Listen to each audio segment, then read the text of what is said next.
केंद्र सरकार ने नारी शक्ति वंदन अधिनियम को जल्दी से लागू करने की मांग करने वाली एक याचिका के खिलाफ सख्त विरोध किया है। यह अधिनियम महिलाओं के लिए लोकसभा और राज्य विधानसभाओं में 1/3 सीटें आरक्षित करने के लिए बनाया गया है।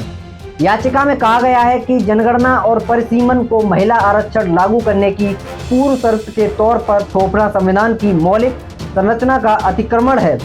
इसलिए महिला आरक्षण के कानून को 2024 के आगामी आम चुनावों से पहले लागू किया जाए।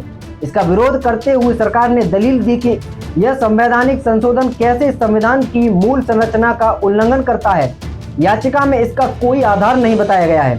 केंद्र ने जस्टिस संजीव खन्ना और जस्टिस दीपांकर दत्त की बेंच के सामने कहा कि याचिका में संविधान के मूल सार को बदलने के लिए संसद के अधिकार को प्रतिबंधित करने वाले न्यायिक सिद्धांत बुनियादी संरचना सिद्धांत के उल्लंघन का ठोस तर्क नहीं दिया गया है। मामले में सॉलिसिटर जनरल का प्रतिनिधित्व कर रहे वकील अनु अग्रवाल ने कहा, संवैधानिक संशोधन को चुनौती दी गई है, लेकिन इस याचिका में बुनियादी ढांचे पर कोई दलील नहीं दी गई है।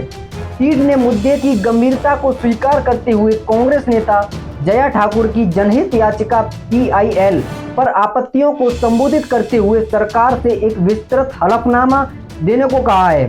हालांकि सरकार ने अपनी प्रतिक्रिया तैयार करने के लिए 2 सप्ताह का समय मांगा।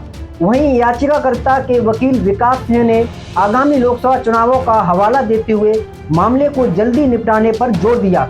पीठ ने चिंताओं को स्वीकार करते हुए केंद्र की विस्तृत प्रतिक्रिया की समीक्षा होने तक अंतरिम आदेश जारी करने से परहेज किया।